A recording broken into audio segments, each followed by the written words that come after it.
engaging that threat, and then finishing the sector.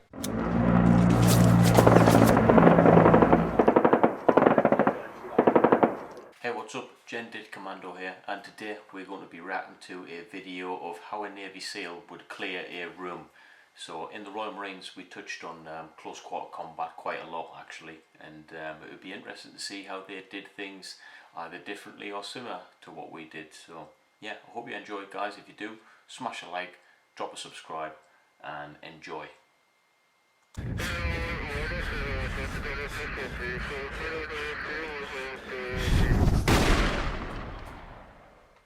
Hey guys, how's it going? This is Jason with Tactical Rifleman. Today we're going to talk about efficiency of movement inside of a room during close quarters battle. Now I know every time you're going to have an uncleared space, you're going to frag it, but if you don't have access to your military working dog to clear the space for you, you're going to need to have some real good economy of motion to clear your sectors. Now, that's funny. What I'm going to go over is a little bit of footwork in the door and how to clear an uncleared corner in a corner-fed room. All right, so in any close quarters combat scenario you're going to find yourself in, eventually you're going to come to what is a corner-fed room. And in this particular scenario, I'm coming from a hallway into an unseen sector, but the sector that I see in front of me is known clear. There's no threats, there's no immediate threats I need to engage. So where I'm going to go as the number one man in the stack is to the uncleared sector. And what we're going to talk about is efficiency of movement as we have to take that corner. If the number one man, yes, he could go to that uncleared sector, then it's up to the number two man to step in and take that uncleared sector. Right, so straight off the bat, the terminology is very, very similar. We use the same terminology. So the stack, and what that means is if there's 4 or 5 of you, that would be classed as like a stack, you know, a stack of men. So yeah, and the number one, the number two is how we would use it as well. So the front man, number one, second man, number two. It's just an easier way of communicating with each other as well and understanding your position within a stack. So from the start, pretty similar, but you know, the US and the British, we work alongside each other quite a lot. So yeah, I wouldn't be surprised if it's very similar. What I want to kind of accentuate in this particular movement is the footwork it takes to have an efficient and balanced turn. Now it's something that a lot of people don't think about, but as an operator, we think about a lot of things and we take every little step in close quarters combat down to the greatest detail to get that efficiency of motion and that economy of movement down to a perfect science. And you're right, it is a perfect science. That's why you practice it over and over and over and over again, literally until it's in your brain. It's like you're not even, it's your subconscious is taking over. You don't even have to think about it. It should just flow. Yeah. Pretty basic. You might think that it's just something that you don't think about, and essentially after you do it a bunch of times, you just don't think about it. But this is a dangerous point in the op where you can expose yourself to an uncleared sector. You want to get over there.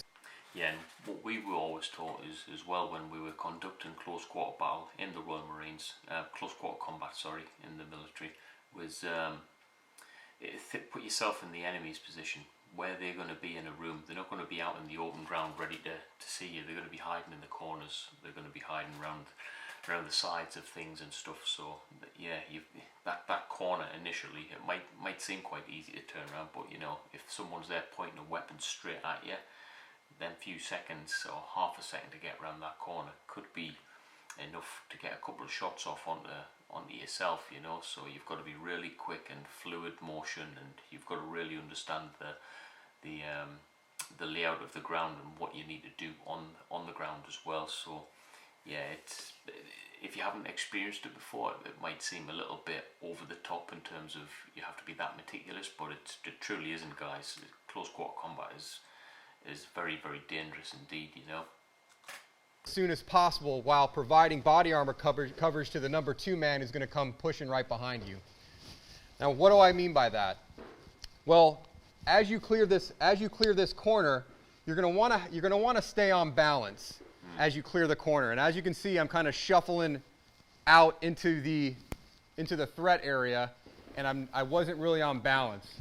The trick to the economy of motion is thinking just a sliver of time before I step into that sector. Do I want to take a smaller step or a larger step to where when I turn the corner, I'll be on perfect balance to take a shot if I need to at a threat? So what does that look like? Now, I'm back here. I come up as a number 1 man. I see that my number 1 sector is clear. I haven't quite broken the corner yet, but I see that that's the way I want to go in this particular corner fed scenario. Now, instead of short stepping and then turning into the corner and not being able to clear this corner, I'm going to take that extra pause to step a little bit further out, and as I rotate the corner, I'm on perfect balance as I come in and address the threat. Yeah. Now from here I can make movement. From here I can make forward movement into the room, and I can slowly scan my sector and clear that corner. Coming into a room off balance is just not something you want to do. You're exposing side plates to the uncleared sector. You want to get that economy of motion as quickly as possible into that sector. Yeah. And another thing as well, guys, when you're actually going into a room, and if you are, what he's talking about, the economy of movement and balance, it affects your shooting so much, especially if you're taking that movement around the corner, and then you've got to get a couple of shots off, and your balance is all over the place. That's going to affect your muzzle and the barrel, and it might not seem much, but a centimetre on one side of the room might be a couple of centimetres at the end. It could be the difference of actually missing the target. So it's really important to have good quality fluid movement, So in a live demonstration, I'll show you how it kind of works, and you'll see how on balance you need to be to take that shot. So I'm up here coming through the corner, not short stepping to where I pirouette into the corner, but I'm actively taking that longer step, engaging that threat, and then finishing the sector. I wasn't expecting them to shoot. During that engagement, I was on target, perfectly balanced as I cleared that corner. Now, like I said, it's a basic movement, something you got to think about, but you do not want to be off balance when you get into an uncleared corner. That's all I got for now, guys. Thanks for watching. If you like the shirts, there's a link at the end. Stay violent. Stay violent. Right then, troops. So that was that.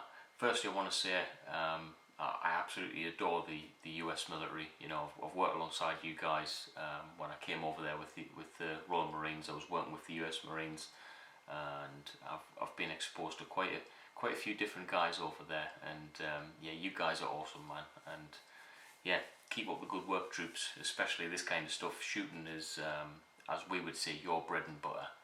And the US are renowned worldwide for their good quality shooting. So yeah, the respect's there. What did I find about that then? It's extremely similar to what I did in the Royal Marines in terms of close quarter combat.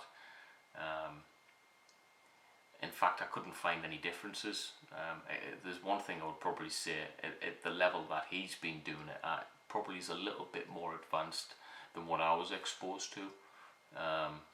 So yeah, I enjoyed it. I really liked it, and I couldn't fault the guy. Let me know what you thought.